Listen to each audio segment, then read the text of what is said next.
Hi friends, Shana tasty கிச்சனை பார்க்குற எல்லோருக்கும் வணக்கம். நான் இன்றைக்கி வந்து ஒயிட் ஃபாரஸ்ட் கேக்கு எப்படி பண்ணுறது, அதுக்கு தேவையான பொருட்கள் என்னென்னு பார்க்குறதுக்கு முன்னாடி இதுவரைக்கும் என்னுடைய சேனலை பார்த்துட்டு யாராச்சும் சப்ஸ்கிரைப் பண்ணாமல் இருந்தீங்கன்னா சப்ஸ்கிரைப் பண்ணுங்கள் ஃப்ரெண்ட்ஸ். கீழே இருக்கிற பெல் ஐக்கானை கிளிக் பண்ணி ஆளுங்கிற ஆப்ஷனை ப்ரெஸ் பண்ணிங்கன்னா நான் போடுற வீடியோஸ் உங்களுக்கு நோட்டிஃபிகேஷனாக வந்து சேரும். வீடியோ பார்க்கும்போது எப்போவுமே ஸ்கிப் பண்ணால் பாருங்கள் ஃப்ரெண்ட்ஸ். வீடியோக்குள்ளே வாங்க போகலாம்.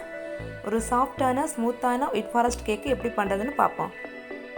ஃபஸ்ட்டில் கேக் டின் வந்து ஆயில் ஸ்ப்ரெட் பண்ணி நான் இன்றைக்கி பட்டர் பேப்பர் வச்சு யூஸ் பண்ணிக்கிறேன். உங்கள் வீட்டில் பட்டர் பேப்பர் இல்லை அப்படின்னா ஃப்ளோர் வந்து எல்லா உரம் படுற மாதிரி பண்ணி வச்சுக்கோங்க. இதை உரமாக வச்சுட்டு ரெண்டு முட்டை எடுத்துக்கோங்க. ட்ரையான பவுல் எடுத்து பீட் பண்ணுங்கள்.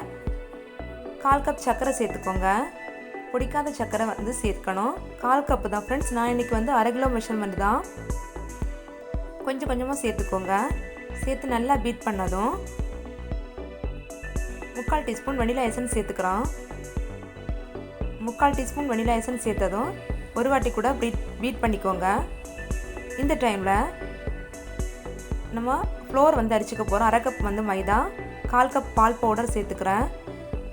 பால் பவுடர் சேர்த்துட்டா கேக் வந்து நல்ல டேஸ்ட்டு கொடுக்கும். அதுக்கு தான் 1/2 teaspoon baking powder, 1/4 teaspoon baking soda இதெல்லாம் யூஸ் பண்ணிவிட்டு நம்ம வந்து நல்லா வந்து அரித்து ஃபோல்டு பண்ணிக்க போகிறோம். நீங்கள் இதை ஃப்ளோரை வந்து ஃபஸ்ட்லேயே வந்து அரிச்சு வச்சுக்கலாம் ஃப்ரெண்ட்ஸ். இல்லை இந்த டைமில் நீங்கள் அரிச்சிக்கலாம். இதே மாதிரி கொஞ்சம் கொஞ்சமாக அரித்து ஃபோல்டு பண்ணுங்கள்.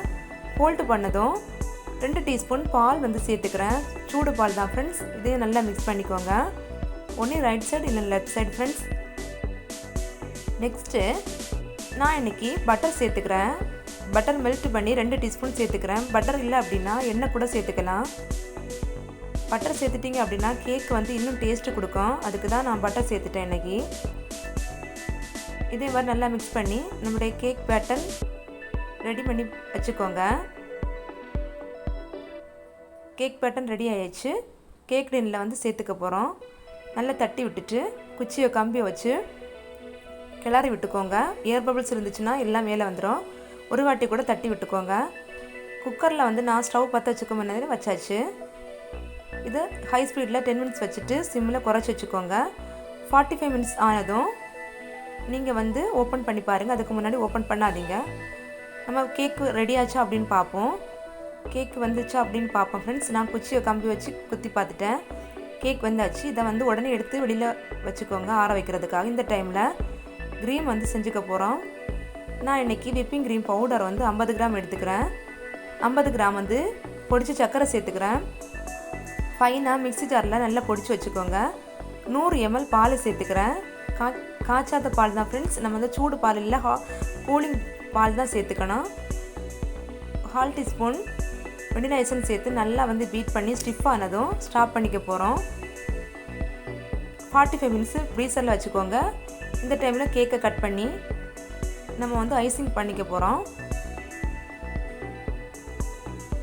டைனிங் டேபிளில் கொஞ்சம் போல் க்ரீம் அப்ளை பண்ணிவிட்டு அடுத்த ஃபஸ்ட் லேயர் வச்சுட்டு சுகர் சிரப்புக்காக நான் கரெக்டாக வந்து 1/2 கப் வந்து பாலும் 1/4 கப் சர்க்கரையும் சேர்த்துட்டேன் ஃப்ரெண்ட்ஸ். உங்களுக்கு பால் வேண்டாம் அப்படின்னா தண்ணி கூட சேர்த்துக்கலாம். 1/2 கப் தண்ணியும் 1/4 கப் சர்க்கரையும் சேர்த்துக்கலாம். இதே மாதிரி நல்லா கவர் பண்ணி எடுத்துக்கோங்க. நெக்ஸ்ட் லேயர் வச்சுப்போம். சுகர் சிரப் வந்து ஆட் பண்ணிக்கோங்க. பால்னால் இன்னும் நல்ல டேஸ்ட்டாக இருக்கும். அதுக்காக நான் இன்றைக்கி பால் சேர்த்துட்டேன். உங்களுக்கு பால் பிடிக்காதுன்னா ஸ்கிப் பண்ணிக்கோங்க. அதுக்கப்புறம் அடுத்த லேயர்லேயே நம்ம வந்து க்ரீம் வந்து அப்ளை பண்ணியாச்சு. இதே மாதிரி எல்லா இடமும் ஃபைனாக வந்து தடவி வச்சுக்கோங்க. அதுக்கப்புறம் லாஸ்ட் லேயர் நம்ம வச்சுக்க போகிறோம். இதுலேயும் சுகர் சிரப் வந்து நல்லா வச்சைங்க. நல்லா வந்து ஊறட்டும் ஃப்ரெண்ட்ஸ். அது ஊறும்போது தான் நம்மளுடைய கேக் வந்து நல்ல டேஸ்ட்டு கொடுக்கும். மேலே உள்ளதுலேயே நம்ம க்ரீம் வந்து தடவியாச்சு. இதே மாதிரி உங்கள் வீட்டில் ஐசிங் கத்தி எதுவுமே இல்லை அப்படின்னா ஸ்பூன் வச்சு இதே மாதிரி ஃபினிஷிங் பண்ணி எடுக்கலாம். கண்டிப்பாக வரும் ஃப்ரெண்ட்ஸ். நெக்ஸ்ட்டு இதே மாதிரி எல்லாம் தடவி கவர் பண்ணி வச்சுக்கோங்க. மொத்த இடமும் கிராச்சரோ இல்லைன்னா கார்டு இருந்துச்சு அப்படின்னா நீங்கள் கார்டு கூட வச்சு ஃபினிஷிங் பண்ணி எடுக்கலாம். நான் இன்றைக்கி கிராச்சர் வச்சு தான் பண்ணிக்கிறேன். நான் வந்து ஓரளவுக்கு தான் ஃபினிஷிங் பண்ணி எடுப்பேன் ஃப்ரெண்ட்ஸ்.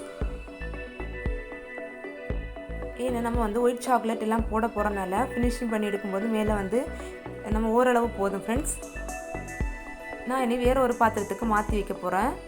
உங்கள் வீட்டில் கேக் போர்டு இருந்துச்சு அப்படின்னா நீங்கள் கேக் போர்டு கூட யூஸ் பண்ணிக்கலாம். என் வீட்டில் கேக் போர்டு இல்லை, அதனால நான் வேறு ஒரு பாத்திரத்துக்கு மாற்றிட்டேன். பைப்பிங் பேக்கில் கொஞ்சம் போல் க்ரீம் எடுத்துகிட்டு ஒரு நாசில்ஸ் வச்சு சின்ன ஃப்ளவர்ஸ் வந்து நம்ம வச்சுக்க போகிறோம். ஒயிட் ஃபாரஸ்ட் கேக்கு எல்லாம் செய்வாங்க இல்லை, பிளாக் ஃபாரஸ்ட் கேக்கு எல்லாம் அதே மாதிரி தான். இதே மாதிரி சின்ன ஒரு ஃப்ளவர்ஸ் நான் வச்சு எல்லா இடமும் வச்சுக்கிறேன்.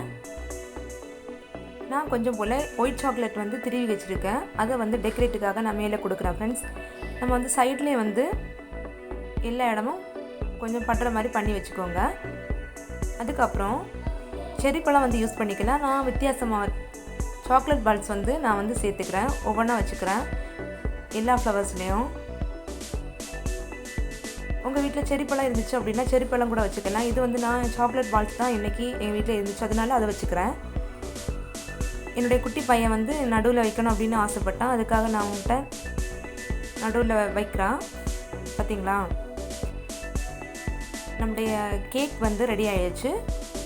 கரெக்டாக 1 hour ப்ரீஸில் வச்சுக்கோங்க. ஒரு நாள் ஃபுல்லும் ஃப்ரிட்ஜில் இருந்துச்சு அப்படின்னா கேக் வந்து நல்லா செட் ஆகிரும். மறுநாள் எடுத்து கட் பண்ணிக்கோங்க. கேக்கு ஃப்ரிட்ஜில் ஒரு நாள் ஃபுல்லும் இருந்துச்சு, மறுநாள் நான் எடுத்து செட் ஆக்கி நான் வச்சாச்சு ஃப்ரெண்ட்ஸ். பார்த்துக்கோங்க, ஒயிட் ஃபாரஸ்ட் கேக்கு ரெடி ஆகிடுச்சு. கட் பண்ணி காமிச்சு தரேன், பார்த்துக்கோங்க. எவ்வளோ ஸ்மூத்தியாக வருது அப்படி பார்த்தீங்களா. நம்ம கடையில் வாங்குகிற லுக்கு பார்க்குறதுக்கு மட்டும் இல்லை ஃப்ரெண்ட்ஸ், சாப்பிட்றதுக்கும் தான். பட்டர், மில்க் பவுடர் எல்லாம் எக்ஸ்ட்ரா நம்ம சேர்த்துக்கிறனால கேக்கு இன்னும் டேஸ்ட்டு எங்கேயோ போயிடுச்சு. கண்டிப்பாக ஒரு வாட்டி ட்ரை பண்ணி பாருங்கள்.